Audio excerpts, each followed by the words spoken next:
चालू जाता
मार्ग दावून गेले आधी दयानिधी संत ते तेणेची पंथे चालो जाता न पडे गुंथा कोठे काही मोडून या नानामते रीती सिद्धांते सौरसू निळावणी ऐसे संत कृपावंत सुख सिद्धे तेणेची पंथे चालो जाता न पडे गुंथा कोठे काही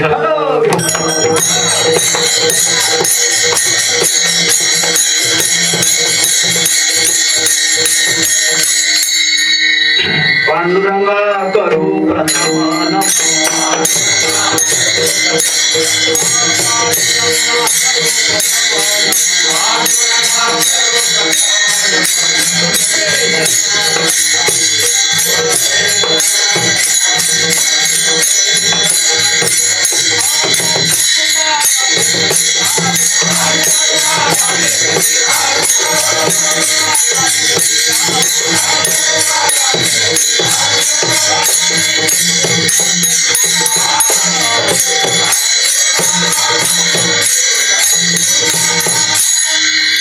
मार्ग दावली आधी दयानिधी संत ते तेणेची पंथे चालू जाता न पडे गुंथा कोठे काही संत सम्राट भगवान ज्ञानोबाराय, वैराग्य राग रसिक जगद्गुरु संत शिरोमणी श्री तुकोबाराय, शांती ब्रह्म श्री संत एकनाथ महाराज, महाराष्ट्रातील सर्व संतांची मांदियाळी, संप्रदायाचं परम आराध्य दैवत श्री पांडुरंग परमात्मा आणि ज्या स्मृतीस्थळी हे चिंतन होत आहे अशा प्रकारचे या वास्तूची असणारी अधिष्ठात्री संत देवता श्रीमान स्वानंद सुखनिवासी जोग महाराज आणि ज्यांच्या पुण्य स्मरणानिमित्ताने या ठिकाणी आज ही कीर्तनाची सेवा होत आहे असे असणारे गुरुवर्य वैकुंठवासी भाऊसाहेब महाराज, या सर्वांच्या अलौकिक अकारण करून आणि अपार अहेतुकी अशा अनुग्रहामुळे दयेमुळे तुम्ही आम्ही सर्व या ठिकाणी एक प्रकारचे जोग महाराजांच्या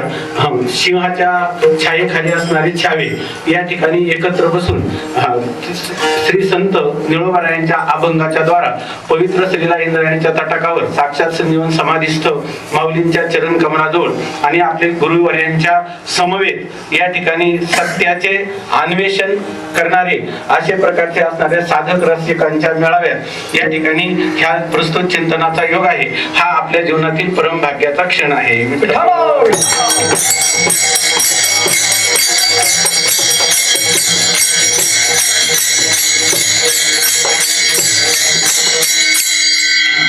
काही महापुरुष एखाद्या पर्वाला पावनता प्रदान करत असतात, त्याप्रमाणे गुरुवर्य स्वानंद सुखनिवासी वैकुंठवासी भाऊसाहेब महाराजांनी आजच्या या तिथीला पुनीत केलेला आहे. विठ्ठल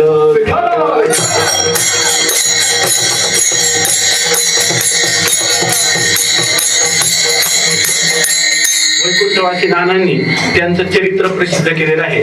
तर त्यापेक्षा चरित्राचाही अवलोकन करण्यापेक्षा त्यांनी ज्या व्यक्तिमत्वांना निर्माण केलं असे असणारे आपल्या समोर गुरुवर्य बाबांसारखी गोधे बाबांसारखी जे काही व्यक्तिमत्व आहे, ज्या ठिकाणी आज नाथ महाराजांच्या नंतर शांती ब्रह्म कोणाला म्हटलेलं काय कुठे पदवी कुठल्याही मराठी वाङ्मयात दिसणार नाही आणि ती पदवी सहजच प्रत्येकाच्या अंतःकरणातून उत्स्फूर्तपणे दिली जाते.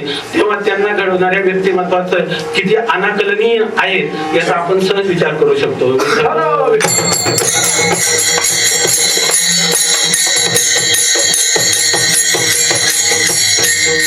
बाबा सांगत असतात, अनगडच्या फकीर तुकाराम महाराजांना पाहायला आला तर त्या ठिकाणी तुकाराम महाराजांची भेट झाली नाही. आपल्याला सर्वांना माहिती आहे, बाबा सांगत असतात. आणि तिथं होती भागीरथी बाई आणि तिनं ओंजळभर सुद्धा नाही मूठभर पीठ हाताला झटकलेलं टाकलं तर अनगडच्या फकीर याच्यापर्यंत गळ्यापर्यंत गाडला गेला. ते म्हणायला लागले, वा रे तुकोबा. म्हणजे तुकोबा नाही, मी तुकोबांची मुलगी.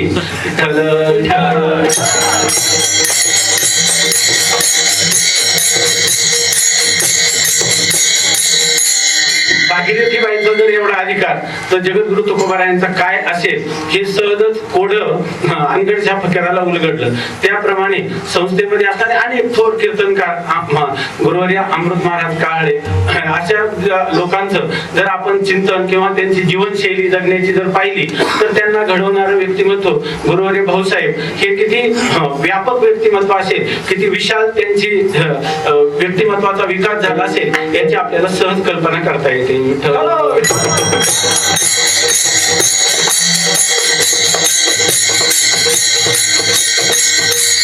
गुरुवरे बाबा म्हणत असतात आपल्याला पुण्यतिथी साजरा करता येते, महान लोकांचं चरित्र वर्णन करता येतं. गुले बाबा म्हणत असतात की परंतु त्यासाठी तुंतुन करावं लागतं म्हणतात. विठ्ठल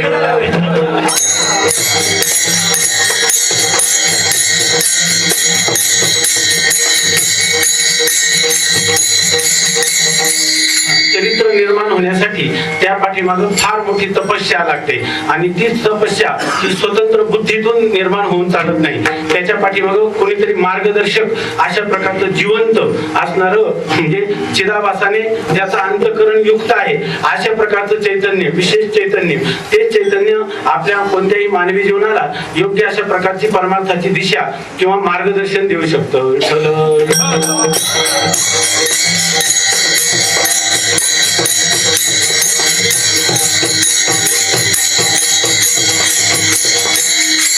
एकच गोष्ट आहे की त्या मार्गदर्शक संतांच्यावर मनुष्याचा अत्यंत त्या साधकाची श्रद्धा पाहिजे.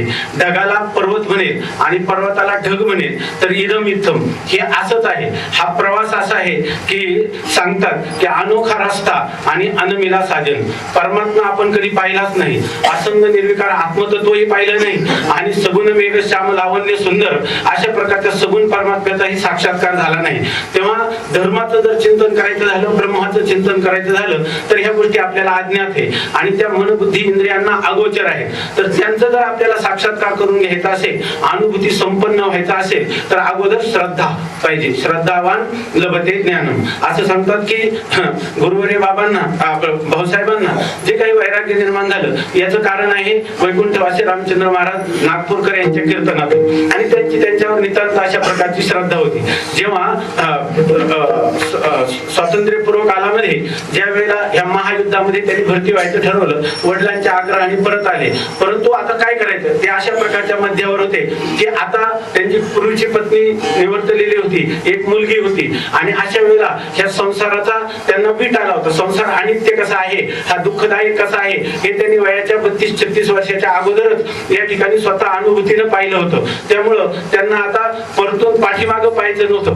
कमीत कमी ह्या देशासाठी तरी आपलं बलिदान व्हावं किंवा या देशाला स्वातंत्र्य व्हावं यासाठी मोठ्या लोकांनी जे काही योजना केली असेल त्याच्यामध्ये आपला हा जो देह आहे समर्पित व्हावा या भावनेला आलेले होते. आणि एका बाजूला काहीसे संस्कार गुरुवर्यांच्या मुखातून ऐकलेली जे काही वैराग्य उद्बोधक अशा प्रकारची वचन, त्यामुळं त्यांनी गुरुजींना विचारलं, वैकुंठवासी रामचंद्र महाराज नागपूरकरांना विचारलं की आता मी रस्ता कोणता, केवळ परमार्थाचा की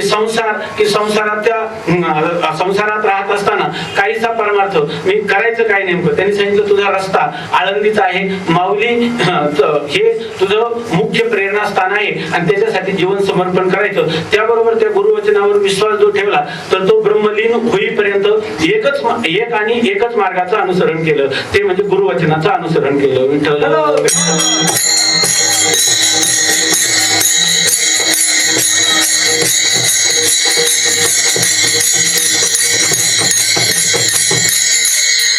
आम्ही आळंदीला आल्यानंतर भाऊसाहेबांना इथं त्या काळात जास्त देवगडला पाहिलं, नंतर पंढरपूरला चातुर्मास्याच्या कालामध्ये ते सारखे ते गाथा किंवा ज्ञानेश्वरी एक जण वाचायचं खुर्चीत बसून ते ऐकायचे. आणि शेवटल्या काळामध्ये जेव्हा स्वामी महाराजांचं त्यांच्यावर अत्यंत प्रेम होतं, स्वामी महाराजांना जे वेदांताचे चिंतक कोणी असतील त्यांच्याविषयी अत्यंत परम प्रीती असायची. आणि हे जेव्हा बाबांच्याकडून कळलं तर स्वामी महाराज म्हटले की आपण भेटायला जाऊ. एक थर्मामीटर आणि बीपी ऍपरेट्स आम्ही घेऊन गेलो तर त्यावेळेस त्यांना ताप आला होता. ब्लड प्रेशर पाहिलं ते नॉर्मल होतं, ताप मात्र त्यांना भरपूर आलेला होता, 102-103 ताप होता. आणि त्यावेळेला स्वामी महाराजांनी त्यांना विचारलं की त्यांच्या डोक्यावर हात ठेवला, पाठीवरून हात फिरवला आणि मग त्यांना म्हणतात, भाऊसाहेब काय ताप आला काय तुम्हाला फार? तर ते म्हणे हो ताप आला, त्रास होतो. तर स्वामी महाराज त्यांना म्हटले तुम्हाला ताप आला काय असं त्यांना म्हटले. अहो तुम्ही ज्याला म्हणता त्याला कधीच ताप येत नसतो, मी ह्या व्यवहार संबंधाने म्हणजे शरीर संबंधाने बोलतो असं. त्याच्यानंतर मला वाटतं दुसऱ्या किंवा तिसऱ्या दिवशी त्यांचा देह पडला. विठ्ठल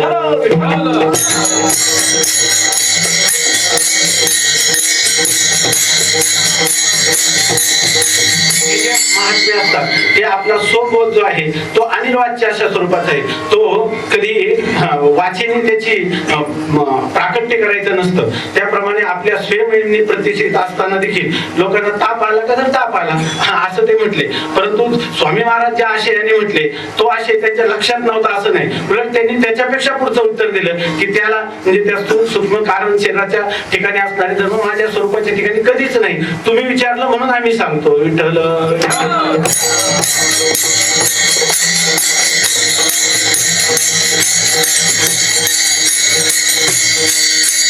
गुरुवर्य वैकुंठवासी धुंडा महाराज यांना पण स्वामी महाराज एकदा म्हटले की महाराज आजारी आहेत, आपल्याला भेटायला जायचं. आम्ही तिथे गेलो मठामध्ये आणि उन्हाळ्याचे दिवस होते. गेल्यावर एका टायरवर महाराजांना बसवलेलं होतं. त्यावेळेला महाराज एकदम थकलेल्या अवस्थेत होते आणि स्वामी महाराजांनी त्यांना पण अशाच प्रकारे पाठवून हात फिरवला. त्यांना खूप आनंद झाला महाराजांना.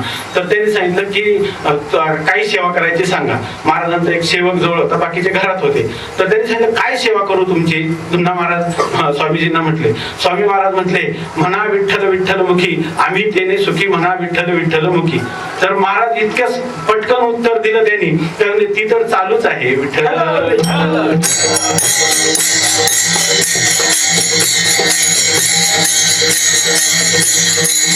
आत्मस्वरूपाच्या ठिकाणी ज्याला नित्य जागृती म्हणतात त्या जागृतीत असणारे असे असणारे हे अधिकारी संत आणि त्यांच्या पुण्य तिथी निमित्ताने आपण या ठिकाणी ही जी काही शब्दरूपी कुसुमांजली ती त्यांच्या चरणी समर्पित करताना आपल्याला सर्वांना माहिती आहे की आम्हाला गायन व्याख्यान कुठलंच अंग नाही, परंतु ती शब्द सुमन फक्त त्यांच्या चरणी समर्पित करायची एवढ्या सेवाभावाने आपण या ठिकाणी प्रवृत्त झालो. इतकाच याचा अर्थ. विठ्ठल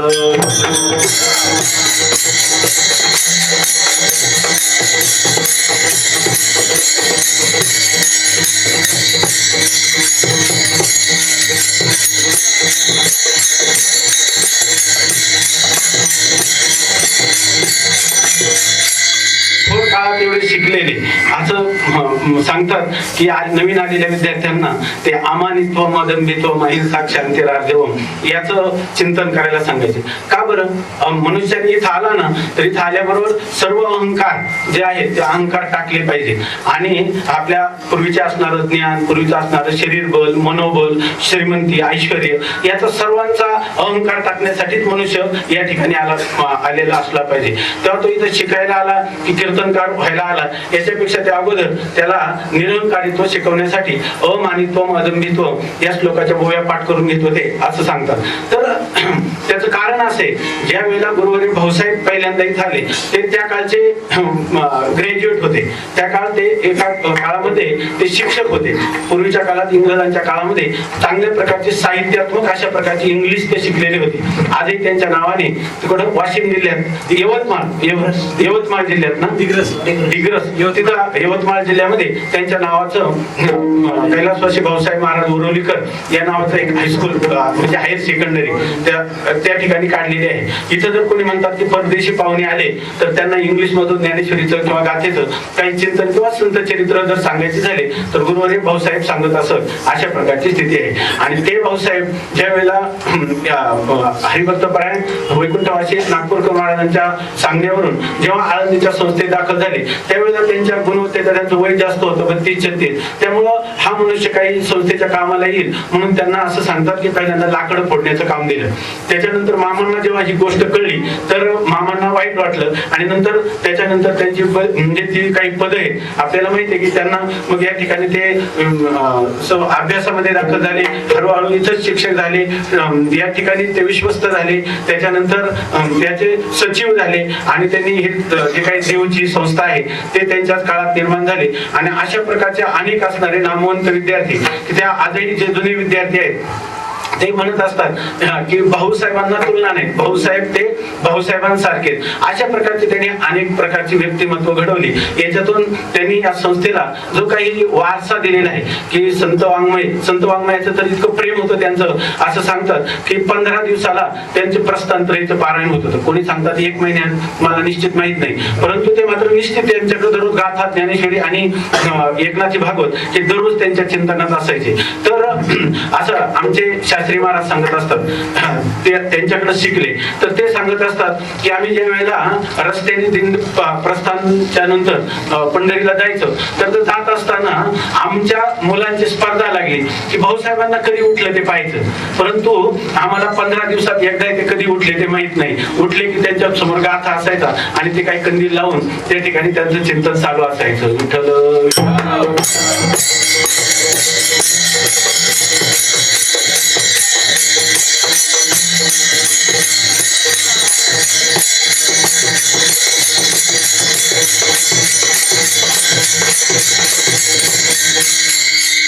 या पुण्यतिथी उत्सवानिमित्ताने असे झालेले थोर असणारे संत, तर त्यांच्या जीवनामध्ये ते कशा मार्गाने गेले, त्यांनी आपल्याला काय उपदेशाची परंपरा उर्वरित ठेवली, त्या परंपरेला अनुसरून आपल्यालाही मरण्याच्या अव्यवहित पूर्व क्षणापर्यंत अशा प्रकारचं बोध आपल्याला प्राप्त व्हावा, आत्मबोध ही स्थितप्रज्ञ दशा आपल्याला प्राप्त व्हावी म्हणून या ठिकाणी फक्त सेवा करायची आणि ती सेवा करण्याचं आपल्या सर्वांना मिळालेलं भाग्य हे आपल्या जीवनाचं परम भाग्य आहे. विठ्ठल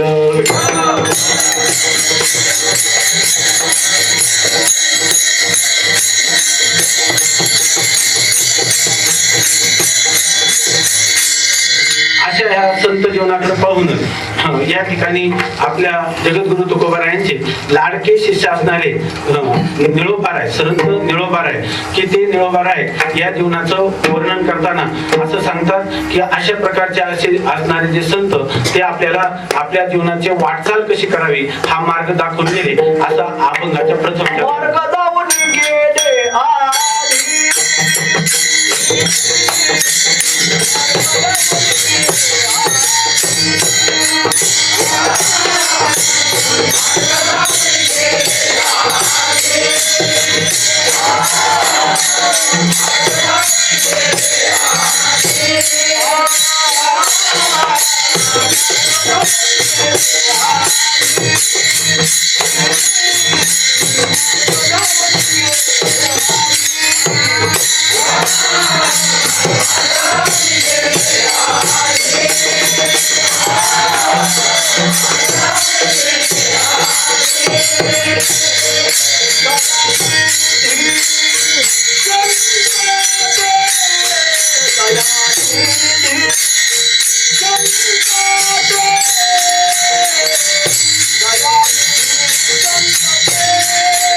निळोबाराय म्हणतात, मार्ग दावनी गेले आधी दयानिधी संत ते, किंवा काही ठिकाणी दयानिधी संत पुढे अशा प्रकारचा पाठ आहे. तर या ठिकाणी निळोबाराय जे म्हणतात मार्ग दावनी गेले आधी, याच्यापूर्वी सहज घडलेली थोडीशी घटना सांगतो. विठ्ठल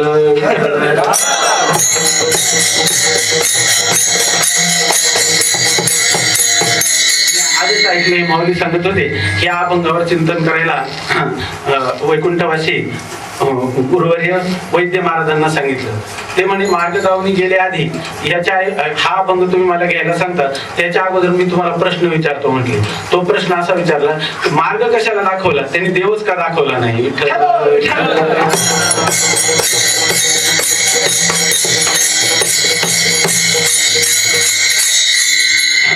संत महानुभाव जे आहेत त्यांनी सामान्य लोकांसाठी यद्यदा चरती श्रेष्ठ तत्देवे तरोजनः स यत् प्रमाणं कुरुते लोकस्तदनु वर्तते. या ठिकाणी श्रेष्ठ पुरुष जे अनुसरण करतात, जे ज्या प्रकारे वर्तन करतात सामान्य माणसं त्यांचं अनुसरण करतात. आणि ही समाजातल्या महापुरुषांच्यावर एक असणारी कर्तव्यता किंवा जबाबदारी म्हणून संत जीवन हे अत्यंत जबाबदार जीवन आहे. ते स्वतःचा तर उद्धार करतात पण आत्मनो मोक्षार्थम जगत हितायच अशा प्रकारची त्यांची जीवन पद्धती आहे. ज्या जीवन पद्धतीमध्ये आपला उद्धार आणि जगताचाही उद्धार या दोन्ही गोष्टी आवश्यक आहेत. हा जो सम्यक समन्वय हा फक्त या वारकरी संप्रदायामध्ये आहे किंवा या आपल्या जोग महाराजांची जी ही वारकरी शिक्षण संस्था आहे याच्यामध्ये दोन गोष्टी शिकतात.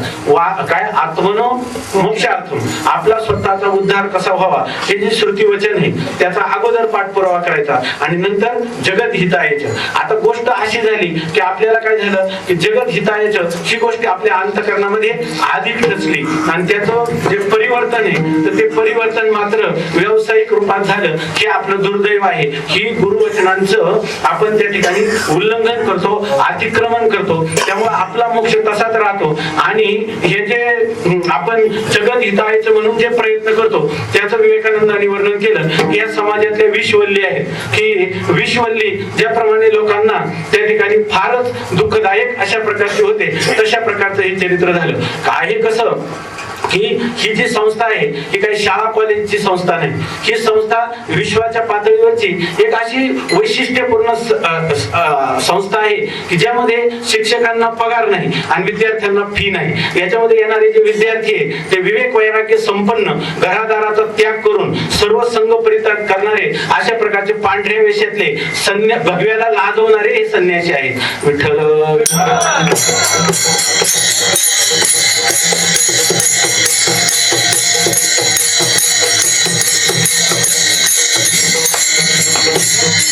अशा प्रकारचे हे जे लोक आहे आज जी ही परंपरा चालू आहे ही जशी ज्ञान परंपरा आहे तशी आचार परंपरा पण आहे आणि त्या आचाराचा आणि विचारांचा यांचा सम्यक अशा प्रकारचा समन्वय आणि त्याद्वारा आपलं स्वतःचं जीवन घडायचं. आणि त्याबरोबर तुकाराम महाराज म्हणतात आईशे सरिसे जना आईशे जागवितो मना सरिसे जना सहित. अगोदर मनाला जागवतो आणि नंतर जनाला जागवतो. करुणे चिंता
करुणी चिंतन करावे आणि का तो या झाला लोका नाव जगी.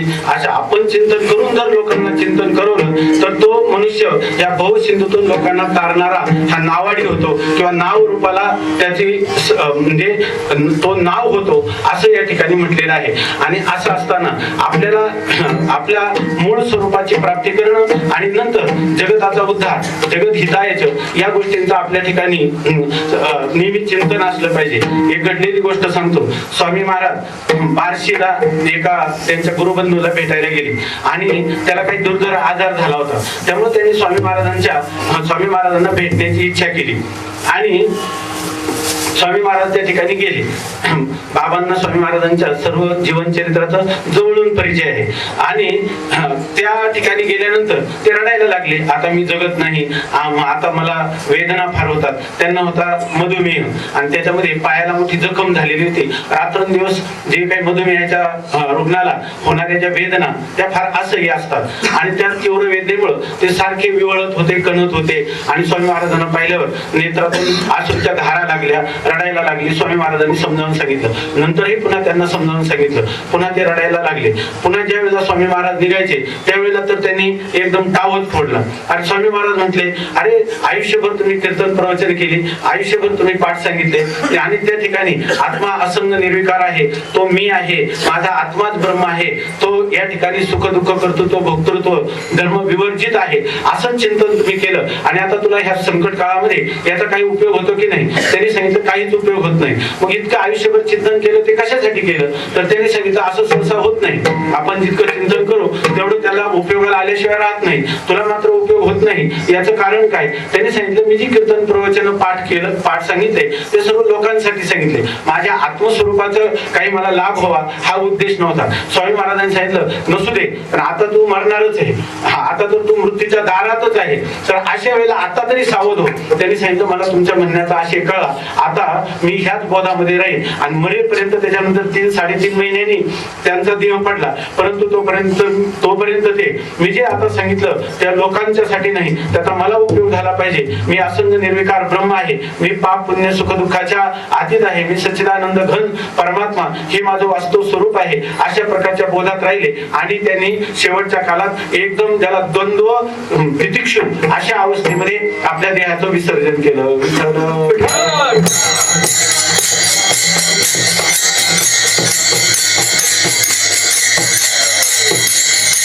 आपली तर स्थिती अशी की स्वामी महाराज सांगायचे, केवळ भोगत्या अवस्थेत श्रवण करावं.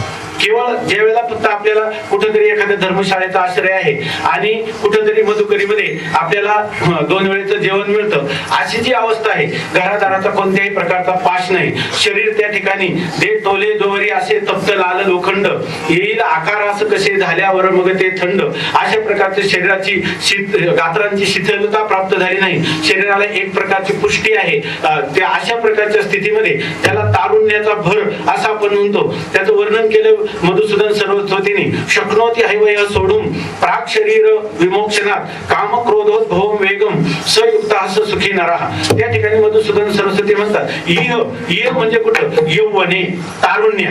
आणि त्या तारुण्याच्या उंबरठ्यात आपण अशा प्रकारच्या अधिकारी, अशा प्रकारच्या गुरुवर यांच्या चरणाजवळ बसून जोग महाराजांच्या स्मृतीस्थळामध्ये ज्ञानेश्वरी, पंचदशी, विचारसागर, गीता हे जे ग्रंथ आहेत, हे ग्रंथ सर्व वेदांताचे सारभूत ग्रंथ आहेत की जीवनामध्ये कोणत्याही प्रकारचं जर हे जर ज्याने चिंतन केलं तर त्याला कोणत्याही प्रकारच्या दुसरं, ज्याला आपण पारतंत्र्य म्हणतो किंवा कोणाच्या तोंडाकडे दिनवानं होऊन पाहणं, हे त्याला जरी तो पुढचे ग्रंथही जरी शिकला, अनेक प्रकारच्या संस्कृत मध्ये व्याकरण ग्रंथामध्ये त्यांनी कितीही जरी अध्ययन केलं तर वेदांताच्या प्रक्रिया या ठिकाणी जितक्या निर्दुष्ट स्वरूपात शिकवल्या जातात असं भारतात एकही स्थान नाही. विठ्ठल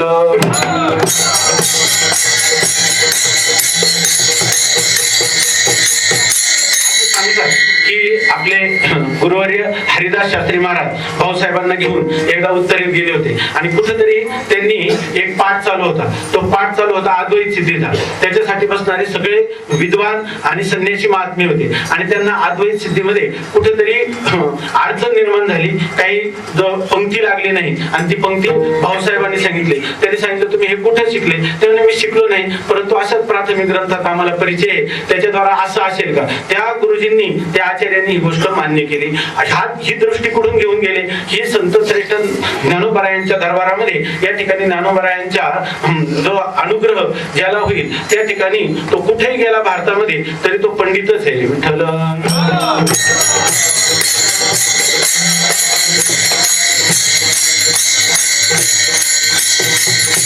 आणि असे संत आपल्याला मार्ग दाखवून गेलेले आहेत. मार्ग दावणी गेले आधी अगोदर, म्हणजे ह्या परमार्थात प्रवेश करत असताना आपल्याला कसं चालायचं हे त्यांनी प्राथमिक स्वरूपात सांगितलं. परमार्थाच्या मध्यात असताना सुद्धा आपण आता पुढे कशी वाटचाल करायची हे आपल्याला सांगितलं. आपण ज्या वेळेला परमोच्च टोकाला पोहोचलो तेव्हा कृतकृत्य झालो, त्याच्यावर त्याला धन्यता दिली आणि उरले उपाधी कारणे ते तो वेचिले दर्शने. आता तुझा जीवनमुक्त झाला, तुला माझा पूर्णपणे आशीर्वाद आहे. आता जीवनमुक्तीचं विलक्षण सुख, मनोनाश, वासना क्षयासहित भोग असे सांगणारे पंचदशी ग्रंथ भगवती ज्ञान ज्ञानेश्वरी या ग्रंथाने जीवनाची परिपूर्णता, त्याच्यामध्ये जीवनातलं कोणत्याही अंगाची न्यूनता राहत नाही, ज्याच्यामध्ये रम्य अशा प्रकारचं समाधान, ज्याच्यामध्ये निरंकुशात तृप्ती प्राप्त होईल अशा प्रकारचं चिंतनाचं एक दिशा दाखवणारे हे ग्रंथ आहेत. कसे हे दिव्य अशा प्रकारचे क्रांतदर्शी महापुरुष असतील की ज्यांनी हा अभ्यासक्रम निर्माण केला. विठ्ठल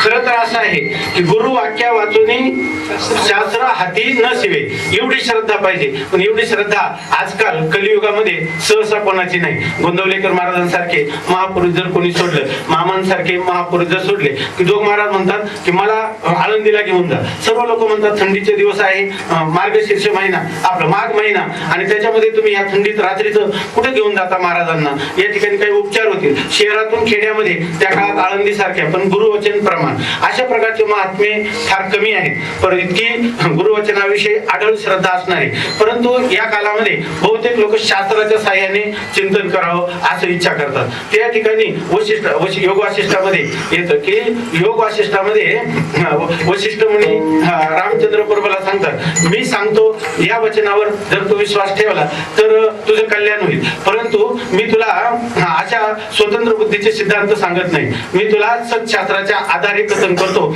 जेणेकरून तुझ्या निश्चयाला परिपक्वता येईल. विठ्ठल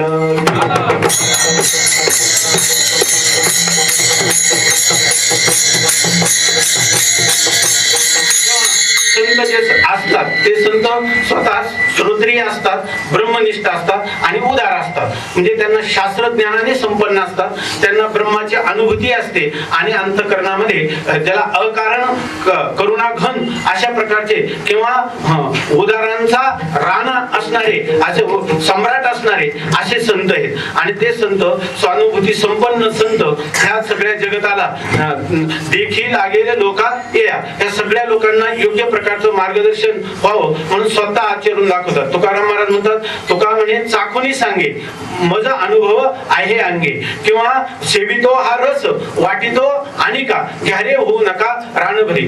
आम्ही या ठिकाणी सगुण परमात्म्याचा साक्षात्कार केला, निर्गुणाचं ज्ञान करून घेतलं. इतकंच नाही तर या निर्गुणाच्या ज्ञानासाठी आम्हाला या सगुण भक्तीचा उपयोग झाला आणि ज्ञानानंतरही प्रेम लक्षणात्मक भक्तीचा निर्वाह झाला. आणि याच मार्गाने तुम्ही चला, या मार्गाने जे आले त्यांचंच या जीवनामध्ये त्यांचं कोट कल्याण झालं. म्हणून त्या ठिकाणी असे मार्ग जे आहेत, जरी संत पुढे गेले म्हणजे जरी या भौतिक शरीराचा त्यांनी त्याग केला, जरी ते या ठिकाणी जीवनमुक्त दशेला प्राप्त झाले, देहीच विदेही भोगुदशा किंवा नंतर देहपातानंतर विदेह कैवल्याला प्राप्त झाले, तरी साधकांसाठी हा साधनांचा साध्यापर्यंत देणारा, त्या साध्य आणि साधनाचा नियत कार्यकारण भाव सांगणारा असा जो मार्ग आहे तो ते जतन करत असतात. विठ्ठल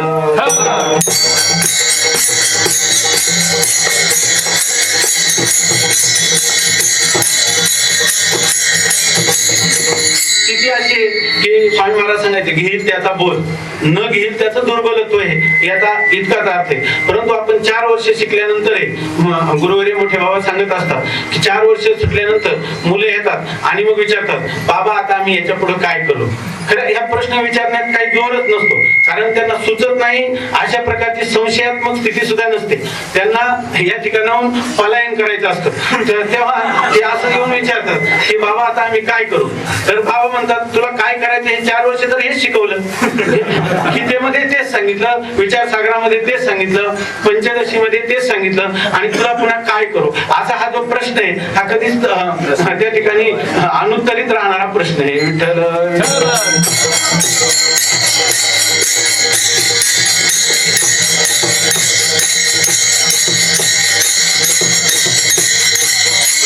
संतांनी जे मार्ग दाखवले ते मार्ग असे आहेत की त्यांच्या अनुभूतीचे मार्ग आहे. परंतु असून देखील मनुष्याचा लवकर विश्वास बसत नाही, म्हणून सत्शास्त्राचं प्रामाण्य त्या ठिकाणी प्रतिपादन करीत, आपल्या स्वानुभूतीचा त्याच्या ठिकाणी समन्वय करीत आणि हळूहळू त्याच्या जीवनामध्ये त्याच्या अंतःकरणाच्या वृत्तीचं उत्थान करत, विवेक, वैराग्य, समाधी, षटक, मुमुक्षुत्व जागृत करीत त्याला मोक्ष प्राप्ती, जीवनमुक्तीचं विलक्षण सुख इथपर्यंत संत त्याला नेऊ शकतात. आणि किती वर्षात? फक्त 4 वर्षाच्या कालखंडामध्ये. पण त्या कालखंडामध्ये हा 4 4 वर्षाचा जो काल आहे तो पूर्णपणे त्याला समर्पित पाहिजे. लोक म्हणतात की विचारसागर एकदा झाला पण असं वाटतं की पुन्हा करायचं. पंचदशी झाली पण परत एकदा करायची. हा, लिलेने करा. स्वामी महाराज म्हणायचे लिलेने करा पण दिन होऊन करू नका त्या ठिकाणी. कारण काय आहे की ज्या वेळेला शिकायचं त्यावेळेला सप्ताह केले, त्यावेळेला कितीतरी पाठ बुडवले आणि मग आता पुन्हा बसायची वेळ आली. आता तारुण्याच्या वेळी घरी जायचं तर सुटल्याबरोबर जावं, त्या ठिकाणी आपला संसार थाटावा, या ठिकाणी परमार्थाचं सुद्धा आपल्या जीवनामध्ये भूमिका वाढवावी. प्रारब्ध प्राप्त आले अन्न आच्छादन हेतू प्रारब्ध आधीनं अशा प्रकारची जीवनशैली जगायची. मग 36व्या वर्षी विवाह करायला प्रवृत्त व्हायचं. काय त्याच्या जीवनामध्ये अर्थ राहतो? विठ्ठल.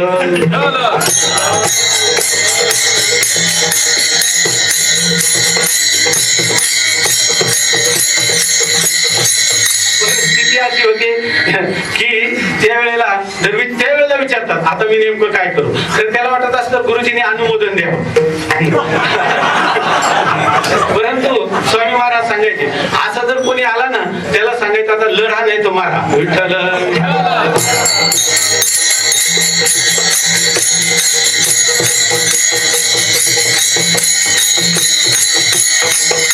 त्या घोरपडीचे काय दोर तुटले होते आणि तिकडून सैन्य जे मुस्लिम सैन्य तिकडून त्यांचा पाडाव करीत होतं. अशा वेळेला ते लोक म्हणायला लागले की उतरायचं खाली. ते दोर तोडून टाकले कोणी त्या सोरायाची पिसाळ आणि त्यांनी सांगितलं आता लढा नाही तर मारा. अरे इतके दिवस आपण साधना केली, आता राहिलेल्या जीवनामध्ये परवा एक जण आला ते 8 वर्ष आळंदीला मी केवळ अंतर्मुख वृत्तीनं चिंतन केलं आणि आता मला पुढे नेमकं काय, माझ्या भवितव्याचा विचार काय, आता भवितव्य याचं काय भवितव्य. जसं 8 वर्ष माऊलीनं सांभाळलं तसं पुढेही सांभाळेल. बरं मी त्यांना म्हटलं की समजा एवढं करून तू वयाच्या 60व्या वर्षी तुला विकलता आली, हा विचार गुरुवाणी केला असता तर आपल्याला कोणी शिकवलं असतं. विठ्ठल.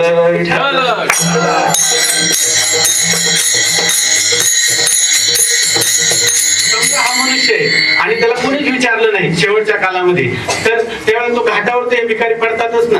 त्या ठिकाणी घाटावरच पडेल की नाही. इंद्रायणी पाहत संजीवन समाधीकडे पाहून त्याचा देह पडेल याच्यापेक्षा काय मोठं भाग्य आहे. दुसरी गोष्ट अशी 50 वर्ष एकदम आनंदाची मस्ती संप्रदायाचं चिंतन केलं, सांप्रदायिक परंपरेचं जीवनशैली जगला आणि थोडे दिवस होती राहत. संसारी लोकांना ज्यांना 4-4 मुले त्यांची काय दशा आपल्याला माहित नाही का. मग आपली काय होऊन काय होणार आहे.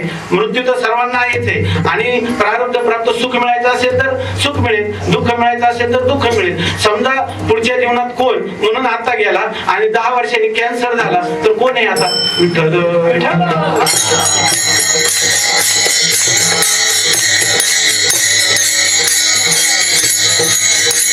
आपलं चिंतन चाललं होतं की संतांनी जे मार्ग दाखवला तर मार्ग जाऊन गेले आधी. मार्ग दाखवला तो स्वतंत्र बुद्धीने सांगितला नाही, सत्शास्त्राचं प्रामाण्य घेऊन मार्ग दाखवला. आणि तो मार्ग कोणता दाखवला तर वेद प्रामाण्याला अनुसरून. स्वतंत्र बुद्धीचे मार्ग आहेत अवैदिक असणारं चार्वाक मत, अवैदिक असणारं जैन मत, बौद्ध मत, बौद्धांचे 4 शिष्य हे अवैदिक आहे, वेदालाच मानत नाही. त्या ठिकाणी तस्मात् शास्त्रम प्रमाणन्ते कार्य व्यवस्थित हो असं न मानल्यामुळं त्या ठिकाणी ह्या लोकांचं अनुसरण करण्यात तर काही उपयोग नाही. त्या ठिकाणी ज्यांनी वेदाला अनुमोदन दिलेलं आहे आणि ते लोक वेदाच्या अनुसार आपल्याला जे चिंतन सांगतात त्या चिंतनाच्या अनुसार हे मार्ग ठरलेले.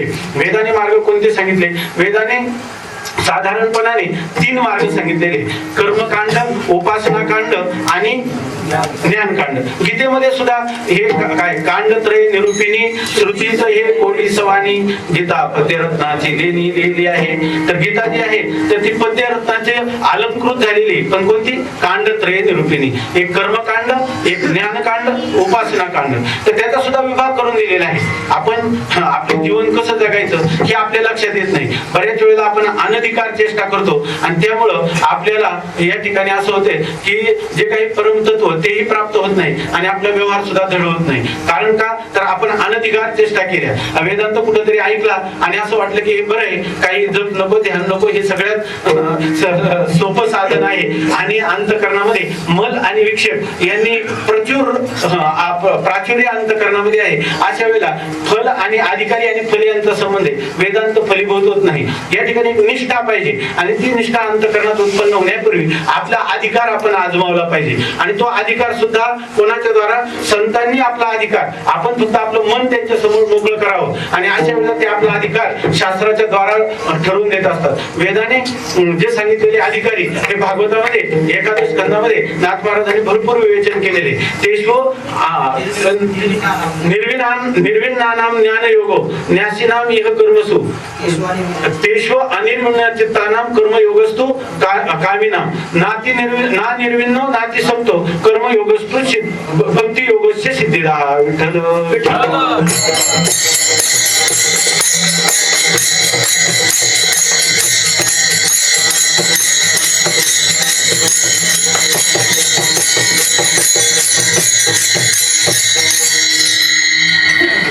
भागवतकार सांगतात की तेषु निर्विण्णानाम ज्ञानयोगो, जे निर्विण्ण म्हणजे वैराग्य संपन्न आहेत, ऐहिकीचे का पारत्रीचे भोग पायिक झाली या इच्छेचे परी भोगावे हे न रुचे मना माझी, किंवा ओमनिया सुने आताची गेले, अशा प्रकारचं पर वैराग्य ज्यांना प्राप्त झालेलं आहे. अपर वैराग्य नाही, केवळ यतमान व्यतिरेक किंवा वशिकार संज्ञेत वैराग्य नाही, तर या ठिकाणी पर वैराग्य या पूर्णपणे ह्या जगताविषयीचा नित्यानित्य विवेक परिपूर्ण ज्याच्या अंतःकरणात झालेला आहे, अशा प्रकारचे जे पुरुष आहे निर्विण्ण विरक्त असणारे पुरुष. तर ते सांगतात की अशा विरक्त पुरुषांसाठी निर्विण्णानाम ज्ञानयोगो न्यासीनाम इह कर्मसो, ज्यांनी विधिपूर्वक ह्या कर्माचा परित्याग केलेला आहे, अशा प्रकारचे जे महात्मे आहे त्यांनी संन्यास्य श्रवणम करूयात. त्यांनी विधिपूर्वक सर्व कर्मांचा परित्याग करून श्रवण करावं.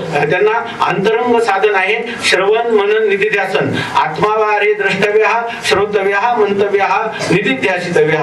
आणि जो एखादा पुरुष आहे तो पुरुष असा आहे की त्याच्या ठिकाणी नाती निर्विण्ण नाती सकतो, पूर्ण वैराग्यही नाही आणि पूर्ण विषयासक्तीही नाही. जर त्याला संसारात गेलं तर जेव्हा काही आपले मित्र म्हणत असतात की आम्ही गावी जावं वाटतं, इथं आले की आई वडिलांची आठवण होती आणि मग आई वडिलांकडे गेलं की पुन्हा कधी माऊलीकडे जाईल असं वाटतं, बरं इथं आलं की पुन्हा जायला वाटतं. असं स्वामी महाराज सांगायचे. त्यांच्या एका गुरुबंधूची हकीकत, आळंदीला आल्यानंतर त्यांचे गुरुबंधू 6 महिने आळंदीत राहायचे आणि 6 महिने आई वडिलांच्याकडे जायचे. तेव्हा त्यांनी एक दिवस विचारलं गुरुजींना की गुरुजी मला असं का होतं. 6 वर्ष त्यांचा हा क्रम चालू होता. 6 वर्ष 6 महिने आळंदी 6 महिने घरी.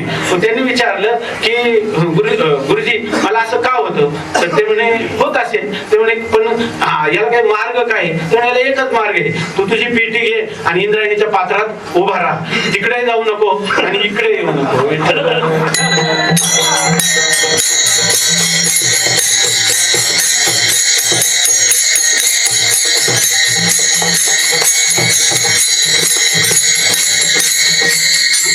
वैराग्य जेणे त्रिवर्गायसा सांगणे का मुनी सुने आताची गेली. अशा प्रकारचं जर असतील तर एकी केली हातो फळी ठाया बळी पावले. आम्ही देवा शक्ती येणे भागवत येणे करुणा. या ठिकाणी देवा आम्ही शक्तिवान आहोत अशा प्रकारचं वैराग्य आमच्या अंतःकरणात नाही. तर त्याला साधन काय आहे. त्याला शास्त्र सांगतं की भक्ती योगस्य सिद्धिदा. त्याला साधन आहे भक्ती योगाचं आचरण करणं. सगुण असणारा जो परमात्मा आहे त्या परमात्म्याची निरतिशय प्रीतीपूर्वक अशा प्रकारची सेवा करणं, भजन करणं, नामस्मरण करणं, ध्यानादी साधन करणं हा त्याचा उपाय आहे. त्याच्यामुळे अंतःकरणामध्ये असणारं त्या पापवासना अंतःकरणाचं चांचल्य निवृत्त होऊन आपल्या अंतःकरणाची स्थिती जी आहे ती स्थिर स्वरूपाला प्राप्त होईल. म्हणून भक्ती योगस्य सिद्धिदा. आणि काही लोक जे आहेत तर त्यांना काही जरी झालं तर निषिद्ध कर्म करण्याकडे प्रवृत्ती आहे. त्यांना किती जसा विंचू असतो तो विंचू आमच्याकडं ते जॉबर महाराज म्हणून एक यायचे आणि त्यांना जर कोणाला विंचू चावला की ते थोडे काही अशा प्रकारचे देवलसपणा करत होते आणि त्यांना मांत्रिक होते. त्यांना जर सांगितलं की आम्हाला हे चावलं विंचू चावलं, अरे अरे चांडाळा मला नव्हतं सांगायचं म्हटले, आता तुझा विंचू वाढणार. कारण ते काय करायचे विरुद्ध मंत्र म्हणायचे की तो विंचू जो आहे तो चढत जायचा. त्याच्यामुळे अहो पण तुम्ही जर आमचे किती आत्मीयतेचे तुम्ही आम्हाला अशा प्रकारे कसं तुम्ही कराल, तुम्ही आमचा विंचू उतरवणार. तर ते म्हणायचे नाही काय आमचा तो स्वभावच असा झालाय की आम्हाला आपोआप उलटे मंत्र अगोदर येतात.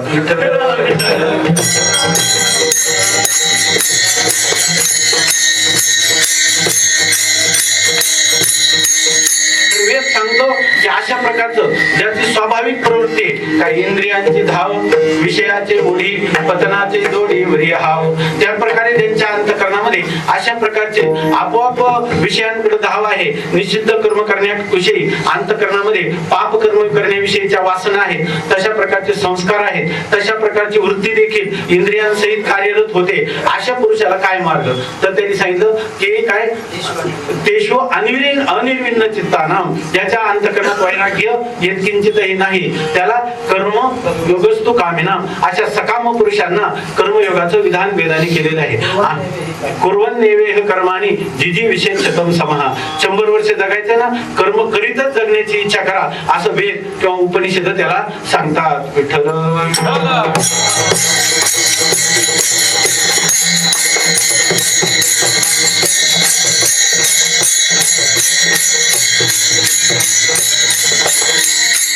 आणि अशा प्रकारचे जे मार्ग आहेत ना, हेच मार्ग दावणी गेले आधी, हेच मार्ग संतांनी दाखवले.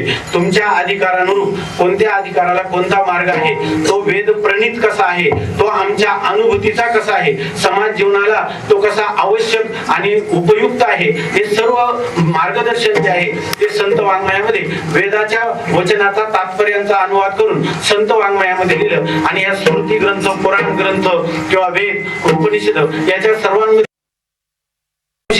ते संतच आहेत. आणि त्या संतांनी हा अपौरुषय असणाऱ्या वेदाचा सनातन अशा प्रकारचा परंपरेने आलेला मार्ग, एवं परंपरा प्राप्तम इमम राजर्षी विदुः स काले निर्माता योगो नश्च परंतप, आणि झाला की एवं ते काय स्वयं सएवायं मया तेद्य योग प्रोक्तः पुरातनः भक्तोऽसि मे सखाचेति रहस्यम एतदुत्तमम्. हे रहस्यात्मक गोपनीय असं ज्ञान आहे त्या श्रीगुरूंच्या जवळ. त्या श्रीगुरूंच्या जवळ आपण त्यांच्याशी अत्यंत सख्य भाव म्हणजे कुठलं, आत्मनिवेदनातळीची पीठिका जे सख्याची, पार्थो अधिष्ठात्री तिची मातृकागा, अशा प्रकारचं. काही लोक म्हणतात की आम्ही गुरुजी नका भेटत नाही, कारण आम्हाला भीतीच फार वाटते. ही कसली भीती? हा प्रमाद आहे. विठ्ठल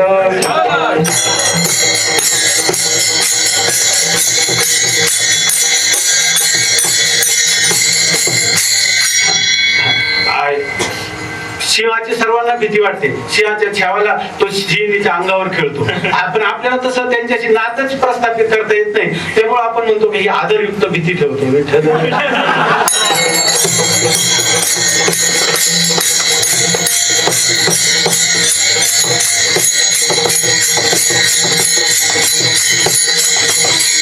अशा प्रकारे जे संतांनी आपल्याला मार्ग दाखवलेले आहेत, तर ते मार्ग दावणी गेले आधी. हे 3 मार्ग त्यांनी प्रामुख्याने सांगितलेले आहेत. मग कोणत्या मार्गाचं आपण अनुसरण करायचं, त्यांच्याच आशीर्वाद वचनाने जसं सांगितलेले आहे की हे दीक्षांत समारोह वेदामध्ये जेव्हा होतो त्यावेळेला गुरुजींना उपकुर्बान वगैरे ती व्रत सांगितली की त्याप्रमाणे मी आतापर्यंत अशा प्रकारचं ब्रह्मचर्य व्रतामध्ये राहिलो, आता या पुढे ग्रस्त आश्रमात जाण्याची इच्छा आहे, आपले आशीर्वाद आम्हाला असावेत किंवा आमचा पुढचा जीवनक्रम कसा असावा. तर त्यावेळेला त्यांनी विचारलं, तर आपलं अंतःकरण आपल्याला उघड करता आलं पाहिजे की माझा अधिकार गुरुजी अशा प्रकारचा आहे, असं त्यांच्याविषयी कोणत्याही प्रकारचा संकोच न वाटता आपण सांगितलं तर ते आपल्याला योग्य त्या मार्गाचं त्या ठिकाणी मार्गदर्शन करतात. आणि हे करण्याचं कारण सुद्धा काय वास्तविक आहे, त्या माऊली म्हणतात, माझ्या श्रीगुरूंनी मला अशा प्रकारचा बोध दिला की मी माझ्या स्वयंमहिमेने प्रतिष्ठित आहे, माझ्या महिमेमध्ये मी राहो, परंतु ह्या सगळ्या जगाला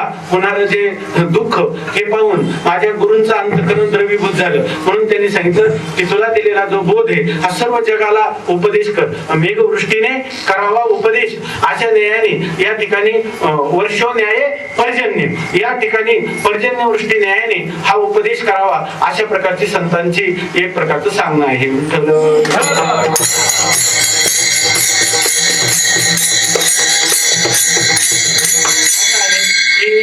स्वामी महाराज सांगायचे, एक माणूस गाळात रुतलेला आहे आणि नदीच्या पात्रामध्ये असणाऱ्या गाळात रुतला.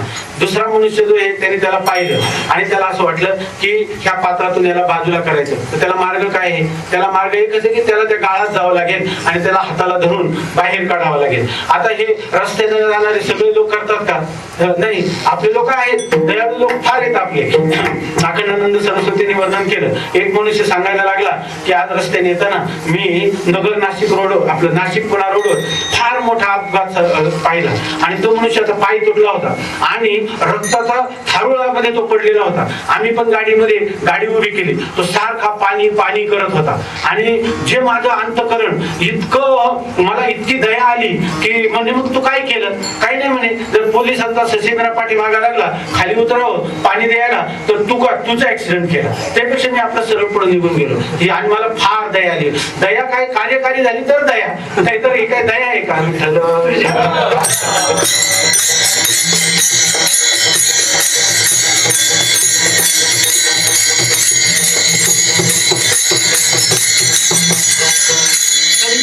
आपल्या जीवनमुक्तीच्या विलक्षण सुखाला बाजूला सारतात आणि ते ह्या आपल्या शिष्याच्या कल्याणासाठी, भक्तांच्या साधकांच्या कल्याणासाठी त्या ठिकाणी आपल्या ज्या अंतःकरणाची स्थिती आहे जी गौरी शंकरावर आहे तर ती काय करतात? खायला होतात, खाली आणतात. कशासाठी? कारण त्यांचं काही बिघडत पण नसतं. त्यांच्या दृष्टीनं या ठिकाणी जीवच नाही तर जीवनमुक्ती कुठली, देहच नाही तर विदेह मुक्ती कुठली, अशा प्रकारच्या अत्युच्च कोटीच्या बोधात असणारे हे श्रीगुरु, हे जे संत आहेत ते दयेचे सागर असतात. त्यांना मुमुक्षु विषयी असणारी अत्यंत दया, निळोबाराय म्हणतात केवळ दया नाही, दया निधी, ते दयेचा काय आहे? साठा आहे. आणि ते दयेचा साठा आहे म्हणून आपल्याला हा उपदेश ग्रहण करायला मिळतो, अन्यथा नाही. विठ्ठल विठ्ठल.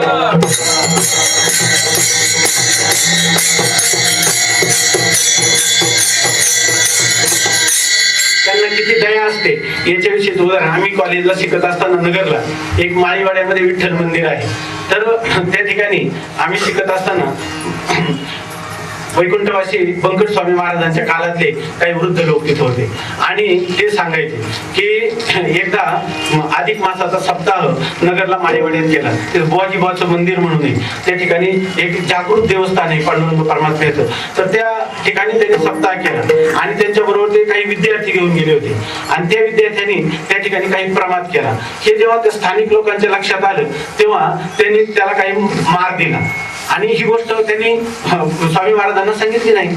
आणि जेव्हा स्वामी महाराजांना ही गोष्ट कळली तर त्यांनी सांगितलं की कोणी मार दिला. त्या माळीवाड्यात त्याच्यासमोर मंदिरासमोर एक तालीम आहे आणि त्या तालमीमध्ये मोठे मोठे चांगले मल्ल होते आणि त्या मल्लांनी त्या विद्यार्थ्याला मारलं होतं. तर त्यांनी सांगितलं ते कोण आहे, त्यांना माझ्याजवळ बोलवा. आणि त्यांनी सांगितलं जर माझे गुरु जोग महाराज असते तर यांचा एकेकाचा समाचार घेतला असता, पण काही असू दे म्हणे. परंतु ते जे गावाचे जे नियोजक होते, कार्यकर्ते होते, त्यांना सर्वांना त्यांनी त्या मंदिरात बोलावलं आणि त्यांनी सांगितलं, ते काय बोलले की माझ्या मुलाला तुम्ही मारलंच का? विठ्ठल विठ्ठल.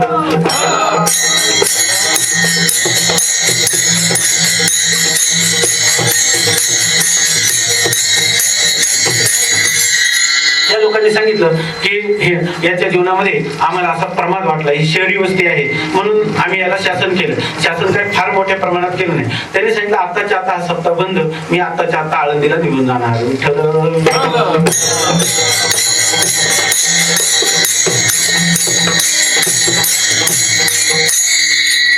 प्रमादी अशा त्या विद्यार्थ्याच्या जीवनावर प्रमादावर पांघरून घालण्यासाठी स्वामी महाराज नव्हते, परंतु याला म्हणतात अहेतुक दया सिंधू, याला म्हणतात दयानिधी. अशा प्रकारचे ते संत असतात.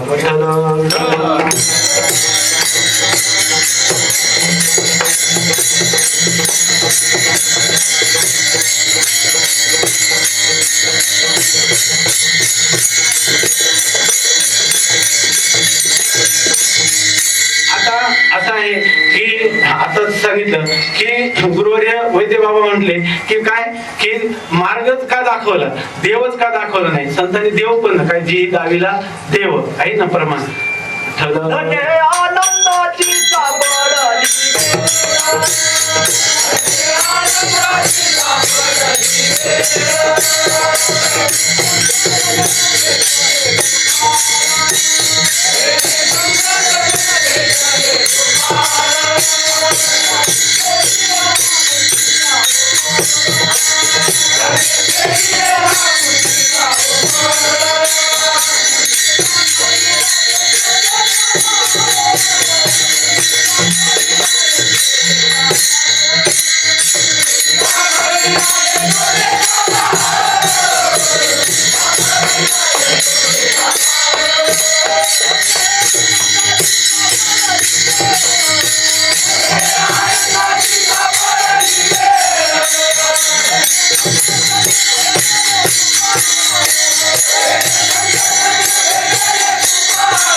दाखविला यशोदेचा बाळव. संतांनी देव दाखवला नाही का? दाखवला. उलट संत आल्या आल्या संत प्रत्येकाला देवच दाखवित असतात, पण देव समोर असून जर कबूलच केला नाही, कारण त्याला प्रतिबंध जर असतील, नाहीतर सांगतात तत्वमसी आईची वाणी एक वेळ पडता कानी अविद्या निद्रा गेली पळवणी तर क्षणी जागेन नला. दुसऱ्या वर्षात थोडीशी जुजबी संस्कृत झाली तर तिथंच काय सांगतात बाबा, पहिल्यांदा जो आनंद सत्य प्रकाश आणि तो परमात्मा बीज असे तत्वमसी महावाक्याचा उपदेश पहिल्याच मंगलाचरणात करतात, ऐक नाही. तरी आपल्याला कधी वाटतं का आता पुढे काय विचार सागर घ्यायचा? अहम ब्रह्मास्मी ऐशी वाणी, ऐक नाही. एक वेळ पडता का नाही. आता अविद्या राहिली नाही, अविद्या कार्य राहिलं नाही, तर आता नमन कोणा करावे मी, असं कोणाला तृप्ती अशी कोणाला प्राप्त होते? अशी होत नाही, ऐक नाही. नाहीतर त्यांनी सांगितली खोची की निवटी मागे, ऐक नाही. त्याचा असा दृष्टीचा पुढे काय दृष्टीचे आलं गे खोची की निवटी मागे एवढ्या जैता निघे आपण पाजो. ते श्री गुरु एवढं विजय मिळवतात की त्यांनी सांगितलं नुसतं दृष्टीचे आलक, दृष्टीची जी तीक्ष्ण धार आहे ती एकदा खोचली की निवटी मागे लगेच स्थूल सूक्ष्म कारण व आकारण शरीराचं पूर्णपणे निराकरण करून आत्मस्वरूपाच्या साम्राज्यावर बस तू तोच आहे असं सांगतात. परंतु कोणाला हा बोध होतो? सगळ्यांचा होत. आत्मवारे द्रष्टव्या यत साक्षात अपरोक्षात ब्रह्म नसलं तर श्रोतव्य. आणि श्रोतव्यामध्ये तत्वमसी महावाक्या द्वारा श्रोतव्या. बरोबर त्या श्रवणाचं असं बळ आहे का अपरोक्ष ज्ञान होतं. नाही गुरुजी अजून मला काही समाधान वाटत नाही. म्हणजे काय झालं, या तत्वमसी महावाक्याचं श्रवण केल्यानंतर अपरोक्ष ज्ञान झालं, परंतु काय झालं ते प्रतिबद्ध झालं, निष्प्रतिबंध आनंदानुभूती आली नाही. मग असंच काहीतरी मार्ग सांगावं बघावं लागतं. याचा अंतकरण शुद्ध आहे का? याचा अंतकरण स्थिर आहे का? याच्या ठिकाणी साधन चतुष्टय संपन्नता आहे का? समाधीपैकी काय कमी आहे? मुमुक्षुत्व कमी आहे का? विवेक कमी आहे की वैराग्य कमी आहे का? अजून याला करमजोडी देण्याने मागं पाठवावं लागेल, हा सगळा विचार करावा लागतो. आणि हे सगळं पाहिलं का मग मार्ग दाखवायला लागतात. मार्ग दावणी गेले आधी दयानिधी संत. आता मग मार्ग दाखवला, परंतु आता काय आहे की आपण फक्त त्या मार्गाने चाललं पाहिजे आणि त्या मार्गाने चाललं पाहिजे आणि त्याच मार्गाने चाललं पाहिजे. असं जर केलं तर जरी आता काही प्रतिबंध असतील तर गुरुवचनांच्या मार्गदर्शनाने कोणताही प्रतिबंध राहणार नाही. हे अभंगाच्या द्वितीय चरणात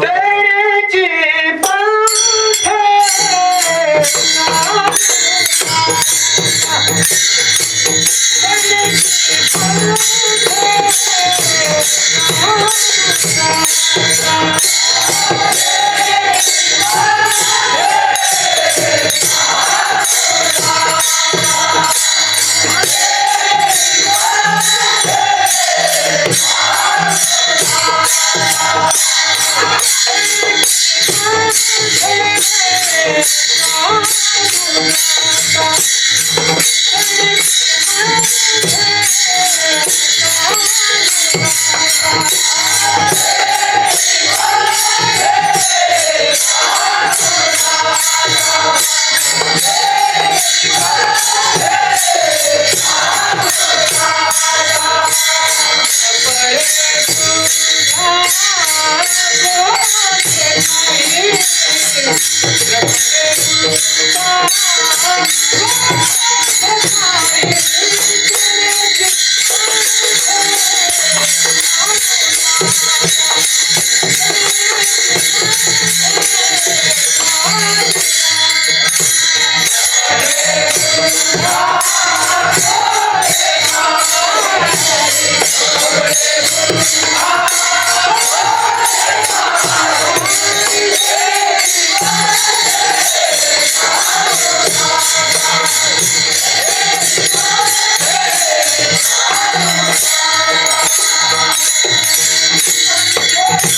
चालू जाता न पडे गुंथा कोठे काही.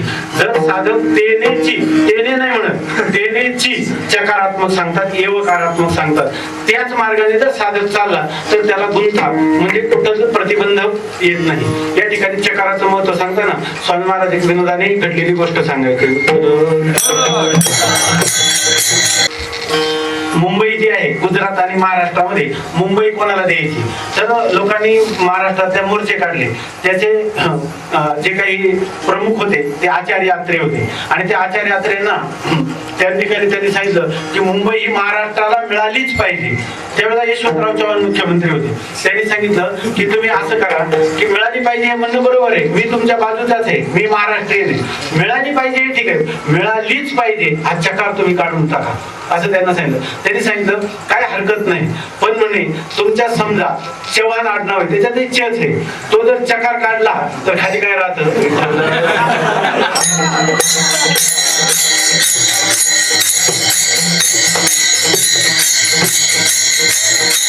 त्यांनी एकदा तो मार्ग सांगितला, त्या मार्गाच आपण आक्रमण केलं पाहिजे, अनुसरण केलं पाहिजे. घडलेली गोष्ट स्वामी महाराजांनी सांगतो.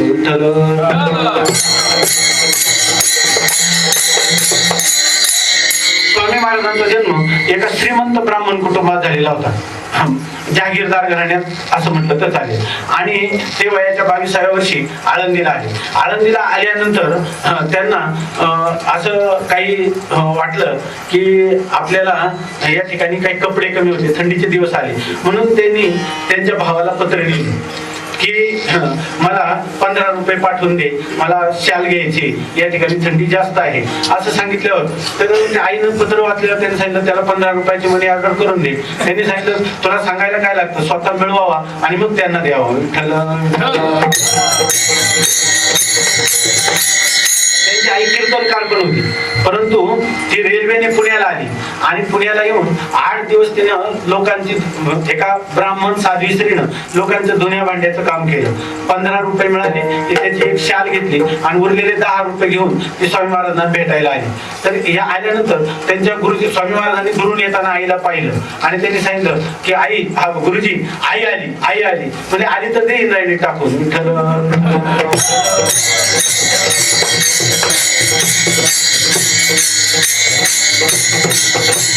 आल्याबरोबर स्वामी महाराजांनी लगेच त्याला काखेत घेतलं आणि निघाले इंद्रायणीला. ते गुरुजींनी विचारलं अरे काय करतो श्रीधर, तर काय नाही हिला नदीत नेऊन टाकतो म्हणजे मूर्खा, ज्या आईने जन्म दिला तिला टाकतो आणि असं काय परमार्थ करायला निघाला, सोड आईला. लगेच सोडून दिलं. तेवढं तुला एवढं कसं म्हटलं म्हणून काय करायचं, असं करायचं असतं का, तर मला माहित होतं की तुम्ही नंतर नाहीच म्हणाल.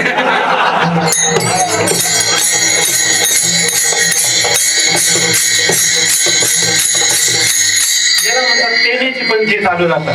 गुरुनी सांगितलेलं जे आईसारखं कोण जवळ आहे, ज्याचा वेदाने उद्घोष केला मातृदेवो भव, आणि त्या आईला जर गुरुजी सांगत असतील तर हिला इंद्रायणीत टाका, तर इंद्रायणीत टाकायला निघालेले स्वामी महाराज. आणि त्यांनी सांगितलं होतं पुढच्या जीवनामध्ये तू जर हीच भूमिका अशी टिकवली तर तुला अशी काही म्हातारपणाची चिंता करू नको, पुढे कसं होईल. आणि खरोखर अशी गोष्ट आहे की आई ज्याला सर्वसंग परित्याग केल्यानंतर पाहिलेची नाही मागे परतोनी, असं जसं जगद्गुरु तुकोबाराय म्हणतात त्याप्रमाणे पुन्हा स्वामी महाराजांनी मागं पाहिलं नाही. 66 वर्षाच्या आपल्या जीवनाच्या दैनंदिनमध्ये त्या ठिकाणी असं कोणत्याही एखाद्या व्यक्तीच्या ठिकाणी त्यांच्या अंतःकरणाची आसक्ती जडलेली असं कुठेच दिसलं नाही. फक्त पारमार्थिक साधक असेल तोच आपल्या जीवाभावाचा आहे, परंतु त्याच्यामध्ये सुद्धा स्वामी महाराज फार तत्काल साक्षी भावामध्ये किंवा दृष्टू भावामध्ये जायचे आणि त्यांची तादात्म्य जे आहे ते तत्काल सोडून टाकायचे. अशा प्रकारची वृत्ती होती. पण सांगायचं चिंतन असं किंवा कदाचित आपल्याला असं वाटतं की मग या सगळ्याच लोकांचं आपण जर सर्वांचाच परित्याग केला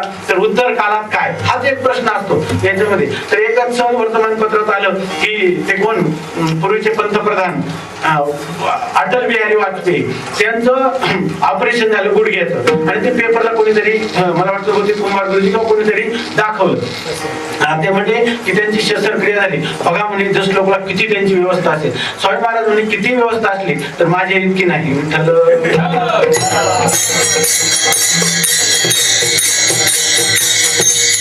पैसे देऊन व्यवस्था आहे म्हणे आणि माझं विष्ठा मूत्र काढण्यासाठी लोकांचे नंबर लागले. एवढं भाग्य थोडं अटल बिहारींचे.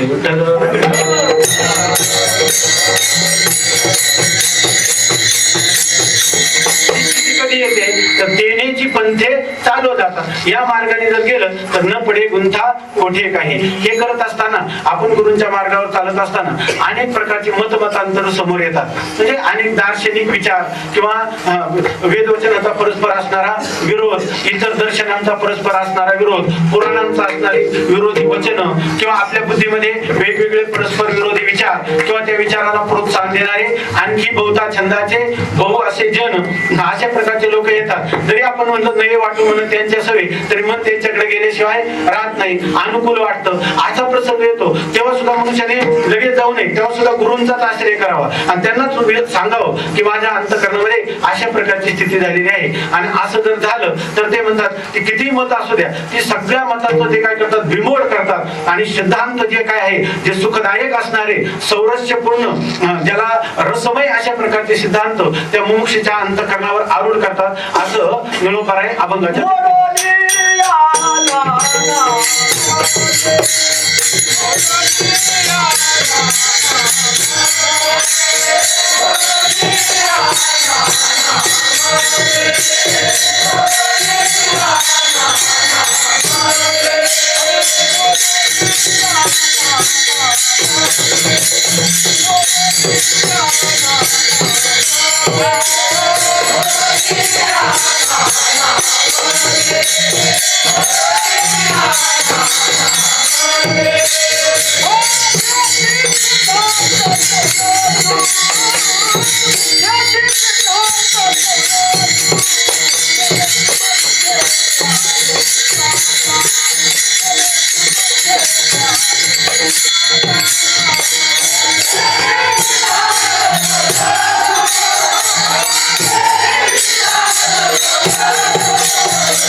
श्री संत निळोबाराय म्हणतात की अशा प्रकारचे जे संत आहेत तर ते कृपेचा सागर आहे, कृपा सिंधू आहेत. असा अभंगाचा चतुर्थ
तेनेची पंथे चालू जाता न पडे गुंता कोठे काही मोडून या नाना मते देती सिद्धांते सौरसो तेनेची पंथे चालू जाता न पडे गुंता कोठे काही निळा म्हणे ऐसे संत कृपावंत सुख सिंधू तेनेची पंथे चालू जाता न पडे गुंता कोठे काही.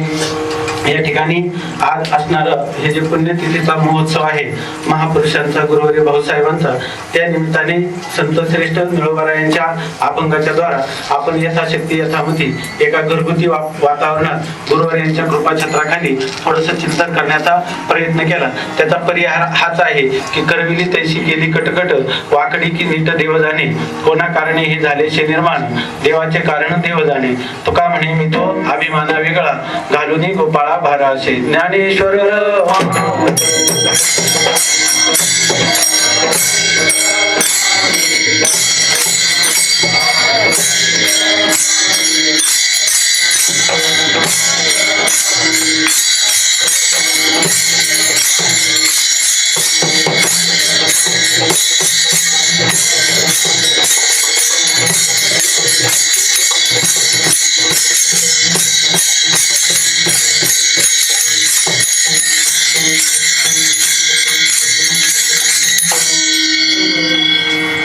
संत निळावणे ऐसे संत वणे ऐसे संत निळावणे ऐसे संत निळावणे ऐसे संत निळावणे ऐसे संत निळावणे ऐसे संत निळावणे ऐसे संत कृपावंत सुख सिंधू कृपावंत सुख सिंधू दिनीची पंथे चालो दाता दिनीची पंथे चालो दाता दिनीची पंथे चालो दाता दिनीची पंथे चालो दाता कृपावंत सुख सिंधू कृपावंत सुख सिंधू दिनीची पंथे चालो दाता दिनीची पंथे चालो दाता दिनीची पंथे चालो दाता दिनीची पंथे चालो दाता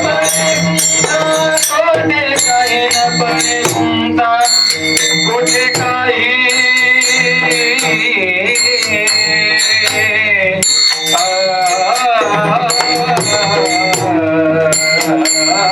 न पडे गुंता कोठे काही पडे गुंता